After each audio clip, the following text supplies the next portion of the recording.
The rain poured down heavily that evening, drumming against the windows of a small, dimly lit house on the edge of town.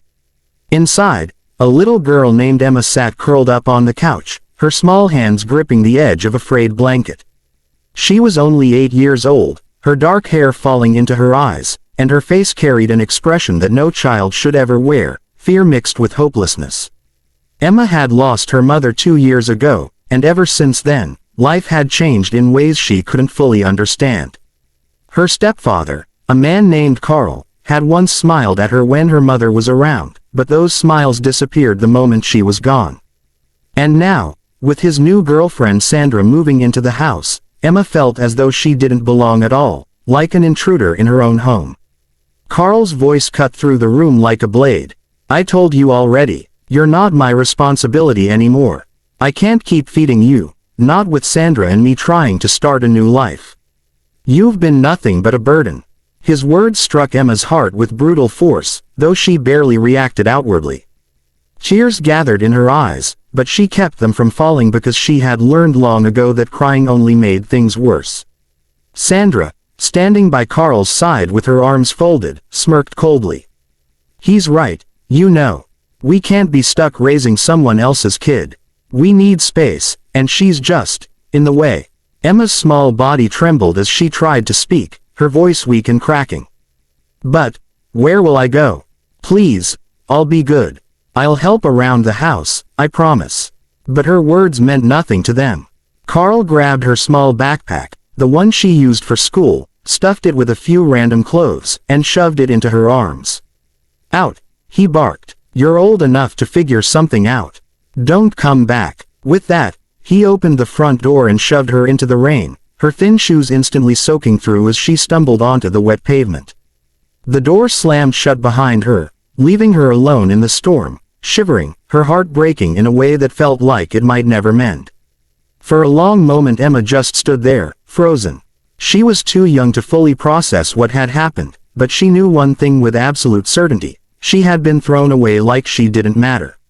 The rain plastered her hair against her face, her backpack heavy with water as she clutched it to her chest. Her teeth chattered as she began walking down the dark street, unsure of where to go. Every step felt heavy, and fear gnawed at her as shadows loomed around her. She thought about her mother and whispered into the night, "Mommy, I wish you were here." But the only response was the sound of the rain and her own sobs. Fate, however, works in mysterious ways. That same evening, a man named David was driving home from a long meeting. David was no ordinary man. He was a well-known millionaire in the city, having built his fortune from scratch after growing up in poverty himself. Despite his wealth, he never forgot where he came from, and kindness was etched deep into his character. As he drove slowly through the rain, headlights cutting through the mist, he noticed a small figure walking along the side of the road. He slowed down, squinting, and his heart clenched when he realized it was a little girl, soaked to the bone, carrying a small backpack and shivering violently. David pulled over immediately, rolling down his window. "Hey," he called out gently, "are you okay? Do you need help?" Emma froze, uncertain whether to trust him. Strangers had never been a safe option in her world, and her stepfather's warnings about not talking to people echoed in her head. But there was something different in David's tone, something soft and genuine. Still, she hesitated, her lips trembling. I don't have anywhere to go," she finally whispered, her voice breaking. Those words pierced David's heart. Without a second thought, he stepped out of the car, removing his coat and wrapping it around her small frame. "It's okay, sweetheart. You're safe now. Come on, let's get you warm." Inside his car, David turned the heat on high and handed her a bottle of water from the console. She clutched it with shaking hands but could barely sip. He glanced at her gently. "What's your name?" After a pause, she whispered, "Emma." He nodded, his heart heavy with sorrow. "Emma, my name is David. You don't have to be afraid. I promise I won't hurt you. Can you tell me what happened?" And slowly, between sobs, Emma told him everything, about her mother's passing, about Carl and Sandra, about being pushed out into the rain like she was worthless. David's hands gripped the steering wheel tightly as he listened, anger boiling inside him at the cruelty this child had faced. But he kept his voice calm and reassuring. "You are not worthless, Emma. You're precious, and I won't let you go through this alone." When they reached his mansion later that night, Emma's eyes widened. She had never seen anything like it. The grand gates, the warm lights glowing through large windows, the vast gardens hidden behind the rain.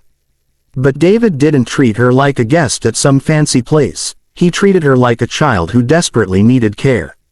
He gave her warm clothes, a hot meal, and a room with soft blankets. She hesitated at first, unused to such kindness, but exhaustion overtook her, and she fell asleep clutching the blanket tightly, for the first time in months feeling a sense of safety.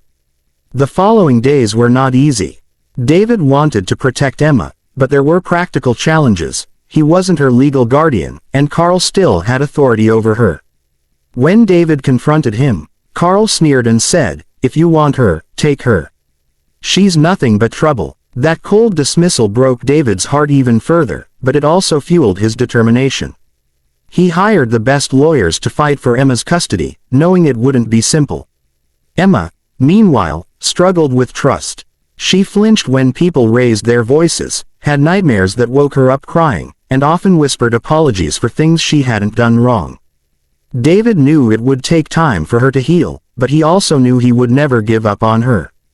The custody battle dragged on for months.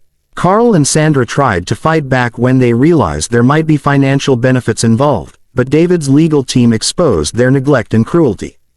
Through it all, Emma stayed close to David, slowly learning to believe in his promises. He took her to school, encouraged her talents in drawing, and celebrated her small victories. The mansion that once felt intimidating became her safe haven. She even began to smile again. Real smiles, the kind that lit up her whole face. The turning point came during the final court session. Emma was asked to speak about her wishes. Her small voice filled the courtroom as she said, "I just want to be somewhere I'm loved. Mr. David, he makes me feel like I matter. Please, I want to stay with him." Her words silenced the room, tears glistening in many eyes, including David's. The judge ruled in his favor, granting him full custody. For the first time in years, Emma felt the crushing weight of fear lift from her shoulders. She ran into David's arms, and he whispered, "You'll never be alone again. I promise." Life didn't become perfect overnight, but it became filled with hope. Emma flourished under David's care. He enrolled her in art classes, encouraged her to chase her dreams, and stood by her side through every challenge. She still carried scars from her past, but with love and stability, those wounds slowly healed. David, in turn, found his own life enriched beyond measure. Despite his wealth, he had always felt something missing, and now he realized it was the family he never thought he would have. Together, they built not just a home but a bond stronger than any blood tie. Years later, Emma would stand on a stage, accepting an award for her artwork, her voice steady and confident as she dedicated her success to the man who picked me up from the rain when I was thrown away, who showed me that love can rebuild even the most broken hearts. David, sitting in the audience, clapped with tears in his eyes, knowing that the choice he made on that rainy night had changed both their lives forever. Their story became one of resilience, kindness, and the undeniable truth that sometimes family is not about where you come from, but about who chooses to stand by you when the world turns away. And so, what began with rejection and heartbreak transformed into a journey of healing, hope, and unconditional love. The message their lives carried was simple yet powerful. No matter how small or lost someone may feel, a single act of compassion can light the way to a brighter future.